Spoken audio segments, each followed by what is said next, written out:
would take a look at the video if they'd like. So we'll record this. So what I'd like to do is introductions of me and the Qualab team, because there's 2 new faces that are new to you all.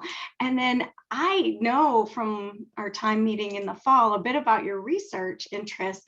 And from what I've heard, everybody has a pile of data and is knee deep in how do I analyze this? And so that will be the focus of our conversation, but I'd still like you to introduce yourselves, especially to the new Qualab team members. So I'm Penny Pasque, and I use she, her, hers pronouns. I am a professor in HESA in the Higher Ed Student Affairs program, and I'm also a director of Qualab. So I want your qualitative work to be awesome and on point, whether it's for evaluation, practical change, but then also as a HESA faculty member, I've been in the dissertation in practice sessions where you're defending, you're presenting really on your findings, and the people who are listening, your clients, if you will, just are hanging on every word and want to hear about your findings and what's going on. So I know the work that you're doing is making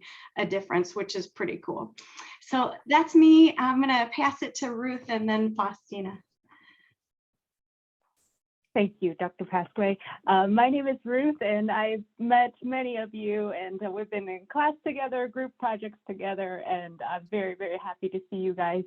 I am at the last in the last year of my doctoral program as well. So we're in the same boat, and I'm here to learn with you all. And I'm also a new GRA in the Qualab, and you guys are more than welcome to book a consultation session with us, and we can explore things together. And I'm very happy to be here, and I will pass the floor to Faustina, our intern extraordinaire for now. Yes, thank you, Ruth. Thank you so much. And Prof. Penny. Hi, everybody. Happy New Year to you all. So my name is Faustina Mensah. I usually go by Fausti. I'm an international graduate student at Ohio University. So this is my 4th year in my doctoral program in higher education and student affairs. And concurrently, I'm in my 2nd year in the educational research and evaluation program as well. So I'm super excited to be part, to learn so much from all of you. So I love qualitative methodology. So I'm just so grateful for this opportunity. And as Ruth said, my title for now is Intern Extraordinaire. So nice to meet you all. And I know you may or may not have realized, so Chelsea's still with us 10 hours a week, and then Bakari Lamumba has moved on, so we were able to hire another person, Tessa Smith. So if you're interested in a one-on-one consultation to really dive in, we'll try to cover as much as we can and answer your questions this hour. But if we can't, please know, or you want one-on-one attention, that's where to go. And you'll have 2 of our team members at one of those consultations. So the link's in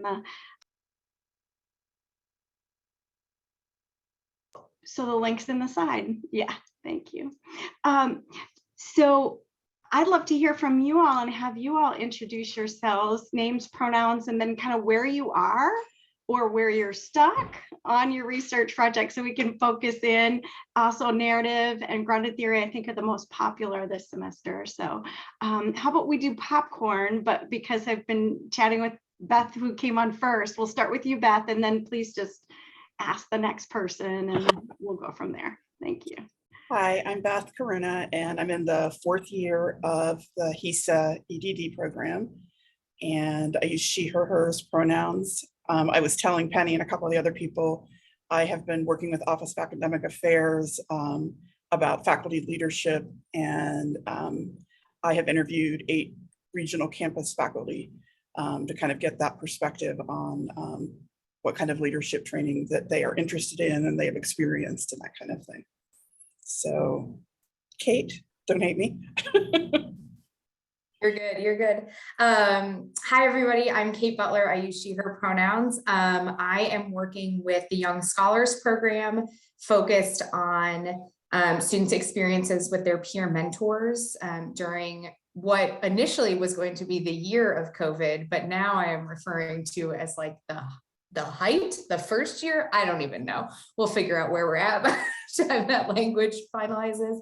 But so I had the opportunity to talk with 4 students who completed their first year of college during the 2020-2021 academic year. And as a part of that, were mentored by a peer through YSP and learning more about their experiences and how we can use their experiences to continue to enhance the work of those peer mentors. I will popcorn to Sarah. Thank you. I think we're all hitting the end of the day going, where's the energy? It's somewhere in there deep. Hi, everybody. I'm Sarah Bowman. I'm a 4th year HESA-EDD student. I use she, hers pronouns. I am alongside Beth with academic affairs, and the focus of my research is a narrative qualitative study of the advancement experience of Black women tenure track faculty at Ohio State. So I've had the pleasure of interviewing 4 Black women tenure track faculty who are serving in leadership roles right now, and just kind of working through what has been their leadership advancement experience, what has been the barriers they're experiencing or have experienced, and how does that inform how they navigate future leadership opportunities, and then what development experience would be useful to really increasing and diversifying the talent pipeline. So I will popcorn over to Cheryl. Thanks, Sarah. I'm Cheryl Lyons, she or hers 4th year EDD. I am partnered with Arts and Science Grad Studies. I spoke to 8 doctoral candidates in social and behavioral sciences about their socio-emotional well-being, especially as it relates to how it is impacted by faculty and peers. You're right, Sarah, end of day. Words do not work anymore.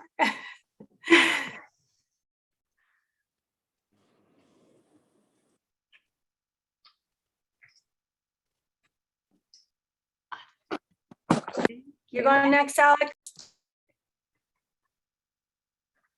I'm driving. I'm just listening in. Got it. No problem. That works. How about Samar or Morgan and Morgan iPhone? If Nicole, I think. Nicole. Oh, thank you. Hey y'all. Happy Hot Day. Hey Ruth, I miss you. I miss all of y'all, but I mean Ruth, like, man, I've been seeing you forever. So yeah, I'm on my phone, y'all. I was trying to log in on a computer, but I'm gonna try to work it from here. But yeah, so I am working alongside Cheryl, Quante, and Julie with the College of Arts and Sciences Grad Studies Department. And the focus of my qualitative research is first generation doctoral students. I am, I've already completed all of my interviews. Again, it is narrative inspired in that, now that I'm in the analysis phase, I've been utilizing in vivo to kind of help with organizing some of the code. So still very novice with that, but it has been helpful. I just realized that some of the work that I've done, that they have this feature that helped me to take all that, and I downloaded a code book, and I'm like, oh, okay, I'm slowly figuring this out. But yeah, just, interested to kind of hear what you all have to offer to help us while we are going through this particular phase of the process.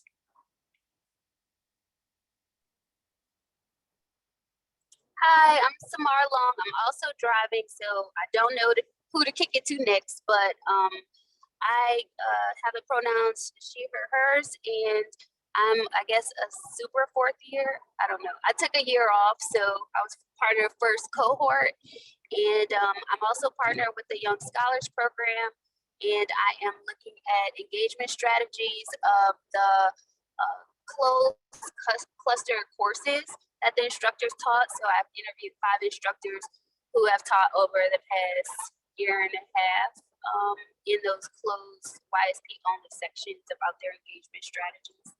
And I'm really excited for tonight to hear some advice. I'm using grounded theory, foundation, types of methodology for my study, and just kind of getting to the part where I'm very unsure about my codes, and I'm seeing some things to present that were not related to my questions because we have COVID and how things transition to virtual, and that was not any part of my initial questions. So I'm just trying to figure that part out, and how do I navigate this new information that's been presented, because it's really rich data and I want to include it, but it wasn't what I expected or thought about previously. Thank you. I so appreciate that, the unexpected. I mean, it came up with a couple different comments. It's so unexpected. And with qualitative, it always is. I mean, when you kind of have this rapport, connect with people, how do you do a service to their voice? And yet you have 8 interviews and the transcripts are probably 20 pages and you can think of the high points, but then how do you kind of get in there and organize, and where do you go? And it sounds like you all have, and so in vivo is one way that, that you can use as a tool for analysis. You can also use notepads, or people print out the transcripts and cut it up, or actually highlight different themes and codes and kind of start to bulk it together.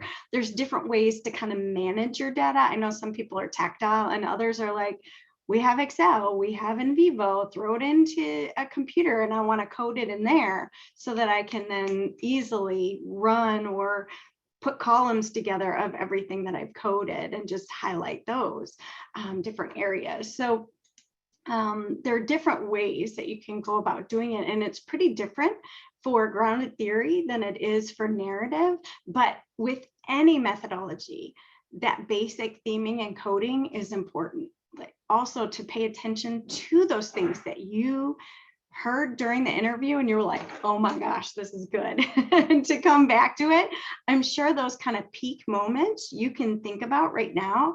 And in qualitative, that is okay to pay attention to trust your instincts. You as a researcher are the interpreter of what you're hearing. And so please trust that. I know it's sometimes difficult, or you think it's not as rigorous if you're trusting yourself as a researcher, but as a researcher, you are the instrument. You are the one moving things around on in vivo and doing the nodes, which is kind of like coding, or doing another process for coding. And so last time we were together with narrative, let me just quickly kind of show you. I'm not going to reiterate the slides. They're up on our shared space. I think Renee and Amy shared the videos and the resource guides with you before. But with narrative, there are different ways to go about it. And sometimes people focus all on the values and that people are sharing. I value for leadership training that teaching, I want to learn about teaching and learning in the classroom. I want to learn about online learning. I want to learn about, this or this. With faculty, as a Black woman faculty, I'm getting slammed and required to be in every meeting because they need me, and I don't want to let students down because I want to represent what's the issues that are going on in these committee meetings, but I only have so much time, right? So here's struggles that are going on. And so based on your values, how might you analyze the data, for example? The others are plot, to plot it out and plot out something in terms of the issues and visually plot it out. Significance, what is significant to you? I mean, as you can see, each one of these has a theme of theming and coding, or character mapping, time analysis. So faculty, before I got here, I needed this. Now my first year, I needed this. Now as a first year administrator, I need this. And so over time, they analyze it. So those are just quick ways about how people do theming and coding in terms of the narrative, just to remind you. There's other ways too. There's so many different ways. With grounded theory, it's often open coding, which is brainstorming, looking through, coming up with open kind of ideas and highlighting, circling, or cutting things out, or putting it in vivo. And then you move to axial coding, which is kind of like putting a theme with a code. So here's the comment as students. I'm frustrated with being online. My body hurts from looking at the computer all the time, right? I want to be in person. I'm only a first year student. I miss everybody. So here's your code, your comment, and you've commented it, frustration with online. Well, when you start to put these different things together and group them, here's all the frustration parts. Here's all the online frustration parts. And so, well, that's, you shouldn't always have that overlap if you can help it. So here's online, here's frustration. And you want to put those codes on there. So an axial code is kind of naming it and grouping it together. And so that takes always so much time. And that's where you can come back to your participants and say, what do you think about these 5 different axial codes? But you might not say axial. What do you think about these 5 themes? Oh, you're missing one, or that sounds good. So that's your member checking if you're going to do that. Select coding, selective coding. This is really kind of the last step where you're really kind of coming up with theory generation. And I don't know that for your groups and for a dissertation in practice, that you don't necessarily have to come up with theory generation, but I know what's important for you is the recommendations based on these themes and what I'm hearing from these 3 themes. I think it's important that that I give you 3 recommendations for training or your program. Constant comparative analysis. I was just talking to an EdD student just about a week ago, actually, on this. And so I won't call them out, but it was really great in terms of the constant comparative method. So constant comparative is exactly as you're thinking about it. So you're going to constantly compare this group with this group. But the idea is to be so clear with that. And sometimes I find tables are helpful. So, today I heard somebody say, I love a good table. So yes, a good table is helpful at times, or a heuristic or a visual. So when you're doing constant comparative, first I'm going to look at all the students. And I'm going to compare this interview of student 1 to this interview of student 2 to this interview of student 3. And so I'm going to constantly compare the 4 students. Now I'm going to constantly compare the administrators, admin 1, 2, 3, 4. Now that I have those 2 groups, I'm going to constantly compare this one and this one with each other. So you're doing 3 rounds of constant comparative. But if I just tell you that in a paragraph, it can get kind of confusing. But if I give you a good table about, first I did these 4 students, and then I did these 4 admins, then I constantly compared these 4, you've got a cute little table that helps us. I mean, not just especially in any dissertation of practice, dissertation for PhD, it doesn't matter. It helps to see what's going on. So I would say use your administrative skills. I was an administrator for 10 years before I went back to my PhD program after getting a master's of science. So during that time, I got really good at administering my work and doing reports and all that kind of thing. This is really similar, where you're writing it up for your client, but you're trusting your own knowledge and skills about the themes and the codes and writing it up. And I can talk about writing it up. How do you write it up and tips for that in a second, but I'm just going to pause there and ask first maybe Ruth and Faustina if you wanted to add anything, and then I'll ask the whole group if you have questions before we move on. Ruth, any other thoughts on that, or Faustina?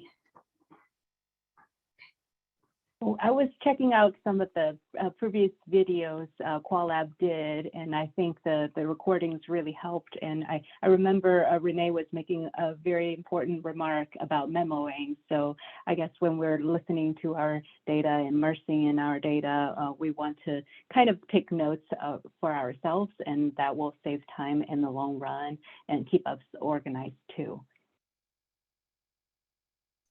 Great reminder. Thank you. That's so great. And you can code your memos too, right? So this all is a part of your data. So a student, and I think I mentioned this last time too. I am working with a student on a thesis right now, Amari Dryden, and she has a table for all the different parts of her data, and then an audit trail for her analysis, all the steps she's going to do for analysis. And so the data collection, one of the committee members was like, oh my gosh, I don't think I've ever seen this here. This is so helpful. Thank you. So here were memos, here were interviews, here's the, you know, all the different pieces. Here are the focus groups that I'm going to do. Here's the content that I'm going to get from this report. So she had it all listed in a table. Your memos count as data. I had 24 pages of research memos on there too. So that counts. So I would say don't sell yourself short, you know, with the work that you're doing here. I have this many hours of audio tape. I have this many pages of transcripts. I revised the transcripts after AI went through it on Carmen Zoom. And then now I have this many pages and it took this much time. I mean, so maybe your column has this, you know, 2 hours each interview, but then this one has X pages for each transcript. So you want to actually write up everything that you did. Great point. What questions do you all have at this point before we start talking about, well, how do you write this stuff up now that I've got my cool themes? What questions you have or thoughts?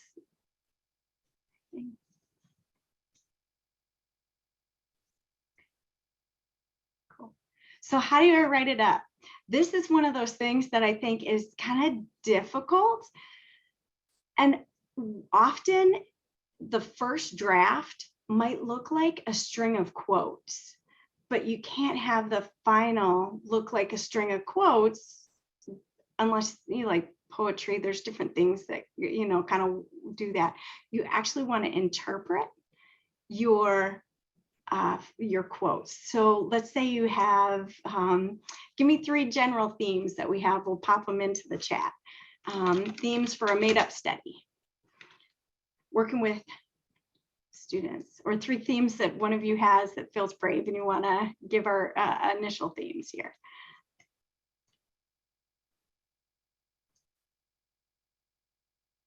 My favorite one, I don't know how I'm going to call it officially, is the that guy theme. Almost all of my grad students talked about that one faculty member that was like condescending, rude, dismissive, etc. Ooh, good one. Thank you so much. And isn't that so interesting? I would often say for themes, that guy theme. So I love it. You know exactly what you mean. And so as you write that up, if there's a quote or a couple words that describe that guy from one of your participants, some people actually use their words, your participants' words, to title it. So example, if one of your participants said, and that guy really did da, da, da, da, da, you could put that in quotes, right? Or if that guy is your theme, then colon, and then maybe a quote from what somebody has to say. Awesome. So that's our theme number 1. What's our theme 2? One of mine is, and it is a quote from somebody, but it's something like the Columbus campus doesn't know we exist. Yes, invisible. Yeah. Yes, that the campus does not, that they don't even know we exist. We're not here. And that's huge. That's important. And I imagine there's a lot of pain with that, as with the first theme, right? There's a lot of, hey, I'm doing important work and I'm not getting recognized. People don't even know we're here. This is a problem. Yeah. important. So I'm gonna start to actually write this up with you. I was gonna kind of, Ruth, could you share an idea for you while I pull up this document of how you kind of came from themes to writing them up? How, do you have a tip there or a thought there, if you wouldn't mind? I'm putting you Well, I'm an amateur in this realm. I think what I do is, I'm a person who has a lot of thoughts all of a sudden, and or no thoughts at all at times. So what I do is just I bring a blank sheet of paper and jot down the thoughts that emerged of like surrounding that theme, and I think I just come back to that sheet and look at it and put in some more, and then look at my data again and come back, and then later on I would just try to form a story. My method is I'm using a case study for my methodology, and part of my case study I used narrative inquiry. So I need to form a story myself. So I think there's a creativity in forming a story. So it takes time to form a well-rounded and a story that would capture my data accurately, and also in a very genuine and honest way. So I just think it takes time. I don't have any tips, and I just think, just constantly thinking about it and writing about it, really. Thank you so much. Thanks for letting me put you on the spot too. I appreciate it, because you're right. It's so iterative. And so as you do this work, you're going to come back and back and back, right? And then you've got these themes. And so how do you share that story that Ruth was sharing? Whether it's grounded theory or narrative, you're really sharing a story. This is actually a grounded theory, constructivist grounded theory study, one of the first that I worked on as a PhD student when I was moonlighting in the Department of Sociology. And we worked on faculty who were teaching in diversity, and they received these diversity and inclusion awards across natural science, social science, humanities. And then we interviewed them. How did you get this award? How do you talk about diversity in your classes, right? And so what we found were 5 major themes. So and that took a long time, as you know, to come up with those 5 themes. And so sometimes you draw it out, or, use in vivo these different, ways to kind of come to these axial codes. So now we're going to write it up. So 5 major themes. I'm going to introduce that very generally about what's going on for the group. So I'm going to introduce first, there was not in my classroom, there's no diversity issues. Even though I got this award, we don't talk about diversity issues at all. And then the second theme, hey, they're talking about diversity issues, let's not make a scene. I don't want to talk about diversity too much. It's too problematic. I'm going to avoid the issues, right? So you're going to introduce each theme here. So then the next one, the third, was about taking control of the situation. The fourth was, I'm going to be reactive to what's going on. So I'm going to turn that conflict in the classroom into an opportunity to work with students. And then finally, here's a proactive. I'm going to surface the issues of diversity and social justice in the class, create some kind of conflict for the group to then talk through and work through together, right? So we have all these different themes, 5 themes. I would say you could have 10 themes, but in your dissertation of practice, only report out the top that you have room for. You could probably now, with 8 interviews and all that you have, you could probably go on and on and on and never graduate. So Amy knows, I know, we want you to graduate. So make sure that it ends at some point. And I have this many themes. that we're going to focus on here. And then maybe in recommendations, in your implications last chapter, you can say something about, well, in future research, we should explore more about the invisibility of the satellite campuses. I know you wouldn't do that. It's a major theme, but in any case, you get my point. So now kind of want to move to what does it look like when you write it up? So you remember how I said, well, you could start with a string of quotes.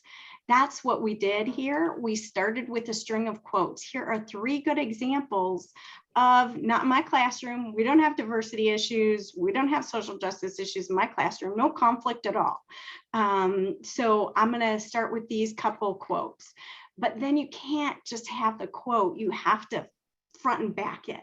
So you want to say something like, in this first example, the faculty member reported that he hadn't experienced conflict or tension. And then here's the quote in the faculty's actual words. Now, here's the hard part. You do not share your opinion about that quote yet. You just interpret it for the reader or for your client. So here, hey, if you notice, we're talking that the faculty member indicated that he perceived the possibility of conflict, but the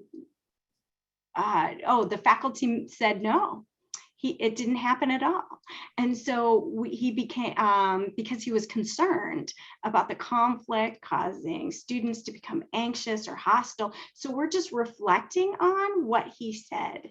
At this point, I don't know that you have to connect back to the literature, but in your discussion, you will kind of connect to that. This is, a journal publication where we're putting it all together. So then we go through this third example. I have a sentence introducing it. I have the quote. Now you have a paragraph interpreting it. All right. So here we did that for all 3. And we're going to do it for ourselves with these 2 great themes we have. And then, so I will talk through all 5 themes. And so now we come to a discussion and what is to be done. So discussion, hey, some faculty members mentioned this or that, this is important.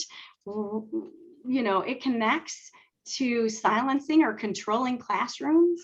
Here's existing literature that relates to our literature review that we wanted to point out. Now, this is important for you all too. What is to be done? What are your recommendations? What should happen? Well, we've got to acknowledge that there's no one correct way to deal with this. However, it's important that we pay attention to passionate confrontations, et cetera, et cetera. And we talked about our actual recommendations for individual change and organizational change, because we didn't want to limit it just to the individual. It's all the faculty members' issue that they're on the satellite campus and nobody else pays attention to them. No. There might be some things individual faculty members can do, but in addition, what is the institution's responsibility to make change? What should you recommend for the institution? And then you have a nice little conclusion about that. So I don't know if that's kind of helpful, but I'd like to kind of think about these 2 themes that we've done here with that guy theme and invisibility theme. It would be like to name the theme and then describe it, have some quotes, and then interpret it. Oh, sorry.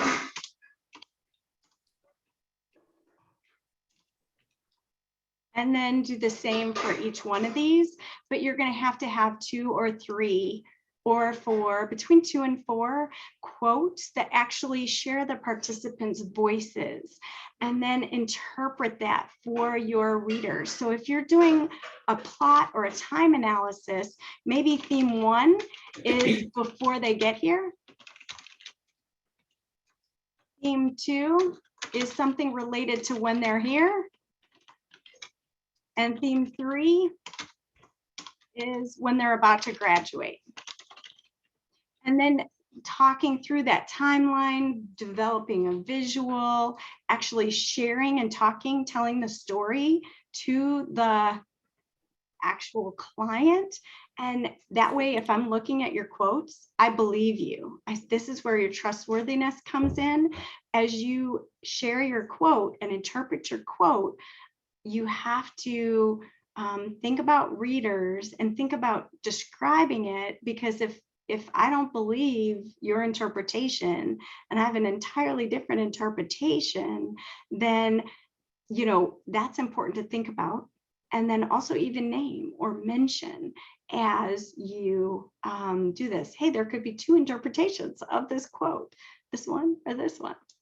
So how about, I'm going to stop for a second. And then I see in the chat, Amy said she had several conversations with EDDs about what to do when your themes don't connect back to research questions, but they're very relevant to the office. How should they approach that? Great question. So your job is to answer research questions. And in any study, there's going to be so much more beyond that. So I would say, but let's say you found out like this invisibility piece was unexpected. That's still really important to the study. And a part of what I think when you talk about the responsibility of researchers and whose voice you are giving and ignoring and things like that. So you know you want to focus on the research questions, but and you answer things in terms of here's research question 1, here are the findings, theme 1, theme 2, here's research question 2, findings, theme 1, theme 2, right? That's how we write. And then in addition, here's important things for the office to know that came up that doesn't necessarily answer those specific research questions. So you can include it. I would say just be cautious in the sense of, is that too much? Is that throwing you to do a full finding section and bring that into your analysis? Is that adding another year to your degree program? Don't do it. But if you can do it and it's important and it's within the bounds of the work that you can do, then you can always add, you know, this wasn't a research question to ask, but an important thing to know is, you know, this. So that would be one way. Do you all have other thoughts about that Amy's raising that came from you all?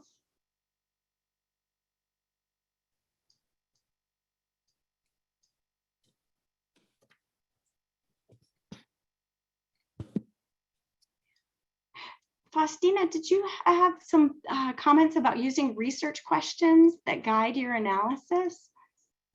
Yes, but I think like when you asked Ruth to speak, that's what I wanted to say. But I think I'm still learning as well, but I recently worked with a professor and he was working on a manuscript, and I really did appreciate how, you know, that brought home what we've been talking about, using the research questions, because the narratives were so much, and our study was about incarcerated graduate students. So it was a very deep conversation that they had, and there was so much. And he kept guiding us as after we had the themes.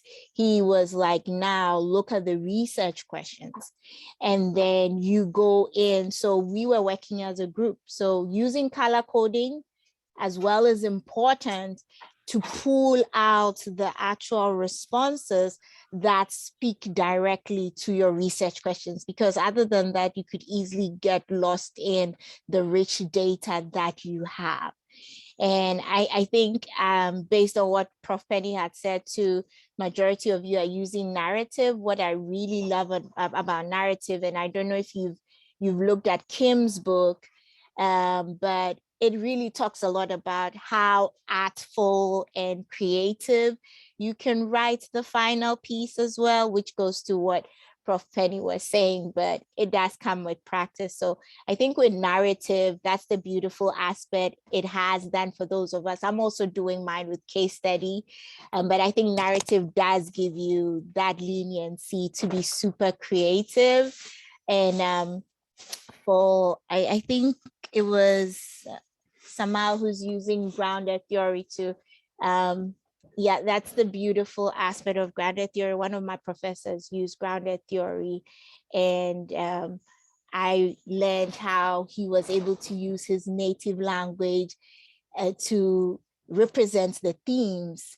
And that was also so beautiful. So these are just things you can think about, and the beauty of qualitative, research that gives us the opportunity back how you want to represent the voices in your study. So, but I think the most important thing, honestly, is the research questions. Keep looking at it, keep going back to it after you have your bucket list of themes. It's very important, because you may write something and realize you're not answering your research question. And you don't want to do that after all the hard work. And sometimes you have to make that decision, realize this is not for this, you leave it for another thing, and write that down, but please, and please, again, the research questions, let it guide your writing. Thank you so much. You're so right. And it's iterative, right? So here are my research questions. And these are usually tell students, start with orienting research questions. Think about them as orienting questions. Now you're in the data, you're in like miles and piles of data, which we'll talk about in a second. And then how do you make sure you're answering those particular questions, or do those questions need to change? Because with qualitative, you can edit the questions. Maybe your question has more crystallization, or you understand the question even more now that you actually talked to the faculty. Now you can fine tune or strengthen or add to your question, or even sub questions. So it's okay to go back and tweak a bit more about what you're answering and focus in. So I would say go ahead and just strengthen that. So also, Amy mentioned another question that she is thinking about with you all is, I'm swimming in data. I have so much data, and overwhelmed with it all and making choices. And so I have, with that, I have questions for you all about data management and analysis processes. So what I noticed when I came to Ohio State was that there were intro classes, how do you make a good research design, but that we didn't have a lot of classes talking with people about how to do analysis. And you would have pages and pages of all this analysis, and students didn't know what to do. I have no idea. We didn't talk about that. What? And at that point, at the dissertation phase, is when students were learning, how do I actually do analysis? So that's the focus of my class this semester that I'm teaching. But some of the tips really are about data management. How do you manage everything that you have? So making sure you're using Excel sheets, notes, notepads, if you use sticky notes or whiteboards or whatever you're using, that you're organizing your thoughts and materials. Also, how you do analysis in terms of, is it line by line analysis? Are you doing story by story analysis, paragraph by paragraph analysis? Whatever you're doing with analysis, make sure you're writing it up. Like, keep track of what you're doing, because I think as you're looking at these piles and piles of transcripts and data, that you're probably making more little steps and moves that you should be describing to your reader. For example, when you run in quantitative work, you do a t-test, and then you run some descriptive statistics. Maybe do descriptive statistics first, then you run your t-test, then you're going to run a regression. With each one of those, each one comes with a code and all this information, but people know it. It's pretty shorthand. I did an ANOVA, and here's my p-value, and here's my this and this. And with qualitative, we don't have that as clearly. If you do grounded theory and I do grounded theory, they could be a bit different, because every study is local. Every study depends on that researcher as instrument. So part of your trustworthiness is to just share very clearly What are your steps for analysis that you're taking? What steps for data management are you taking? That's where your audit trail is really important. It's called an audit trail. And you can cite any textbook, probably mentions it, the Schwant dictionary, go online, all these different things, right? So now you've got all this data, and if you're using in vivo, that's going to help you if you code, but it's going to be very similar using in vivo to using a Word document or Excel or even pen and paper, because the idea is that you're either doing line by line, sentence by sentence, paragraph by paragraph, or story by story, and you're coding that to the side, or in some cases you're drawing it in one of those, okay, who here is from student affairs? A big newsprint, and you write the theme. ACPA was at Vegas this year, and then we were in New Orleans, and then we were here. So I'm writing all these things. Then I'm going to start to circle them in different colors and start to connect. At these conferences, there were these political issues, and at these conferences, there were these political issues, and you start to draw it all together. It's same with qualitative research. How do you take all those transcripts and potentially draw the different themes on the page and then start to make connections between them? Another way you can do it is this there. So that's more of a, I think, a student affairs kind of, visual way. And I have examples of that. I just don't have it right here with me. But the other examples are as you go paragraph by paragraph. Let's say you're going to go paragraph by paragraph and you're going to code. Just the initial word. This is frustration. This is invisibility. This is politics. This is ignorance. So you're going to write those words down. Then you're going to start to see the next part is what connects together, that axial coding, right? That's open coding. Second part is axial coding. Where do things hit together? And then again, as Faustina just mentioned, keeping that research question in mind matters as you're doing this. What are the different things that the research questions are asking me to answer, and thinking about those particular themes? And in addition to Amy's point, there's this glaring theme, because as Faustina said, you can get lost in all this data and all these themes. You want to coalesce the ideas that are going to answer research question 1 and research question 2 together. And then those become your themes that you'll write about in response to that research question. But if there's something you can't ignore that you need your client to know, I think they absolutely would appreciate knowing that. And to add that is okay in a dissertation of practice. I would say make sure it makes sense for the reader as you're introducing something that's brand new. Unexpectedly, here was this other theme that I think is very important, and let me describe that to you. And then in the recommendations, talk about it as well as your other pieces. Here's a question from Star. When can you start to bring your opinion into this? I'm struggling not to do that during coding. Oh, yes. For example, research too, when one interview went completely off topic and the data was very different than the other responses. And then how do I tie that experience during the constant comparative analysis? Awesome. Thank you for those 2 questions. So the first question is your opinion. And I know that's so hard. So as a researcher, I would say that's the difference between different types of researchers, that there are some are very objectivist and never share their opinion.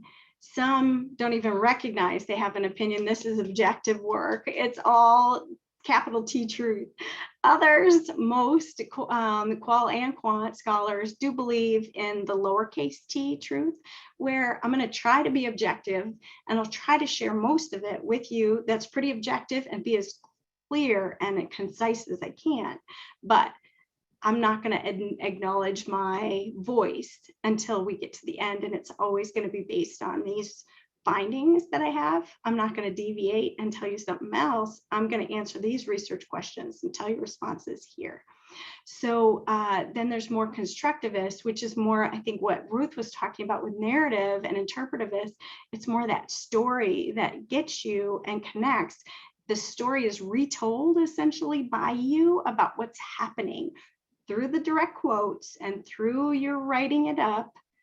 And then when you get, hopefully, it's when you get to your findings or past your findings, when you get to your discussion and implications, you do want to say, as somebody who's knowledgeable in the field, your research and practice actual client expects that you know the literature, right? And you do. You already wrote your thoughtful, deep literature review.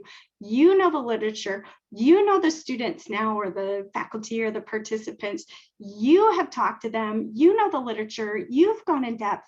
Now you've actually really wrestled with these findings. You shared them. You really trust your expertise in the recommendations and sharing a part of what you think. Based on this, here's my recommendations. If you decide that you think a little bit more personal things need to be in there. So in my own experience, for example, as a practitioner for 20 years, I think it's important to pay attention to this recommendation and this finding. So I do think that you can add some of that, especially, you know, if it's not as capital T truth. So on to the second question, interview completely off topic. It was very different. Those outliers, as you would call it in quantitative research, can really matter. So I hear you though with here, constant comparative, everybody else is here, this person is here. And so possibly there's many ways to do that. Some people throw it out, it's an outlier, I'm not going to talk about it, doesn't answer the research questions, not going to talk about it. So that's option one. Another option is to constant comparative. Here's what's going on for most of the people.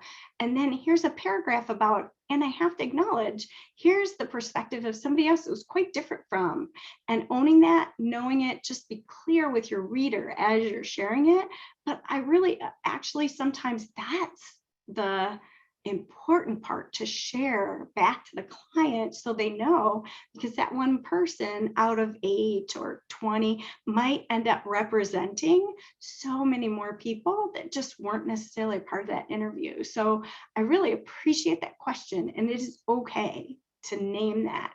Just, I would say, like any story, you want to hold my hand as a reader because you know it now so well. You've read these so often, you've done the interviews, you know it so well. I don't. So you want to hold my hand, kind of like how I was saying, describe, quote, interpret, describe, quote, interpret. You want to hold my hand through every thought process you have and through these stories. Then in your recommendations, you want to be clear and thoughtful with me so that I'm with you and there's no big leap. Or if you're going to make a leap, you, hey, and this was a leap because the student shared a leap in thought. I think that's a great question. The question being overwhelmed. Fausti, do you want to talk a minute about, like, it's okay to kind of step away from the data? When you watch TV, your mind, I'm sure, is going to percolate on the data, and then you come back to it, and then you go make dinner for your family, and then you come back in a day or two, your mind is still working on it.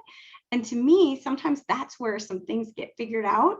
And so even though you're feeling guilty that you're not writing and you're working with your family, or you're watching a movie or playing on the playground, that's okay, because your mind, to me, is still working on it. And sometimes that's what's needed. Do you want to share more about that? Do you have thoughts about it? Yeah, so for everyone, I had asked Prof. Penny on her recommendation about the question about being overwhelmed with the data, because I had also learned that it helps when you step away from it and then you come back to it with fresh eyes. And I have seen that as being helpful sometimes because you're used to seeing and hearing the same thing over and over again.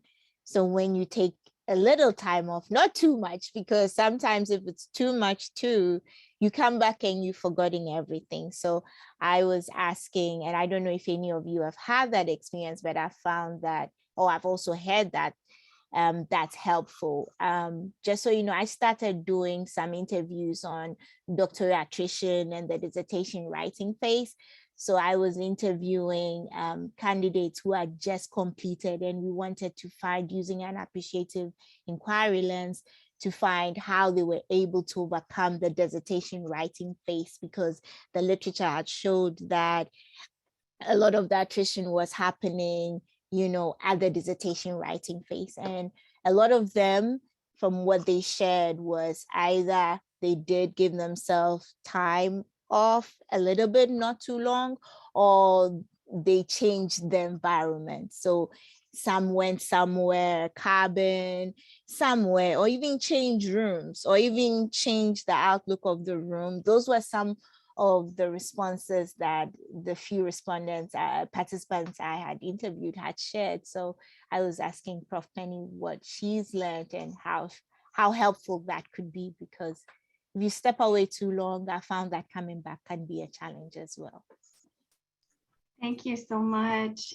It's such a good point. And I would say to that also, use each other, or if you have a good colleague in the program, use the other person as a member check for each other or to help each other.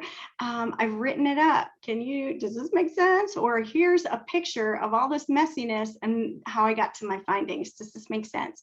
Yes. Oh, don't forget to write that you member checked with me in your study. So you want to use each other. Also, the qual lab. So we're talking in generalities about how to do this. The qual lab doesn't necessarily help you with your writing and writing style. We'll absolutely recommend the Writing Center or the Dennis Learning Center to help with writing, but we will help you with analysis. I have this pile. Here's some of my themes I'm struggling with, going from 8 themes to 3 for this section, or going from 20 themes down to 5.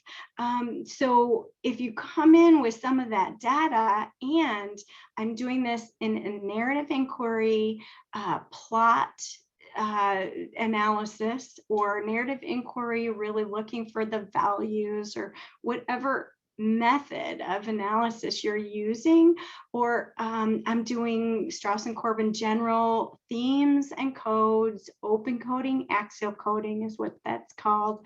It's just called something different, but it's similar in both. You want to just share that with the qual lab, and we'll look through the data with you. We'll look through your write-up and help think about, or even ask you questions. Tell me what you mean about this. Tell me your interpretation. And sometimes when you tell somebody, we're like, oh, write that down, get a transcript of this conversation, because there's your write-up.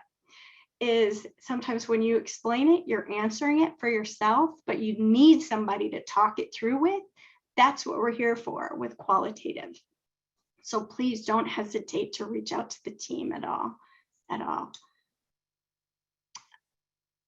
Renee, I want to be respectful of people's time. Is there anything else for you or the whole group that's left unsaid that we should mention?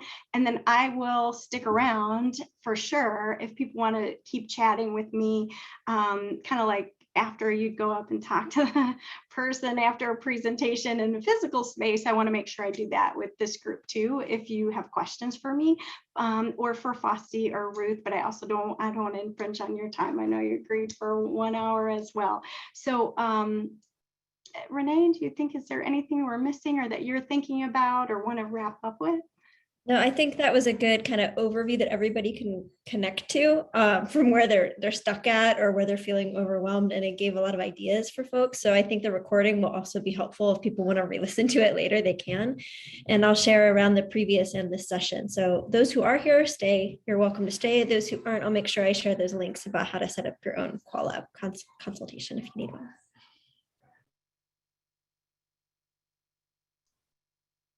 Thank you so much. All right, well, have a great night.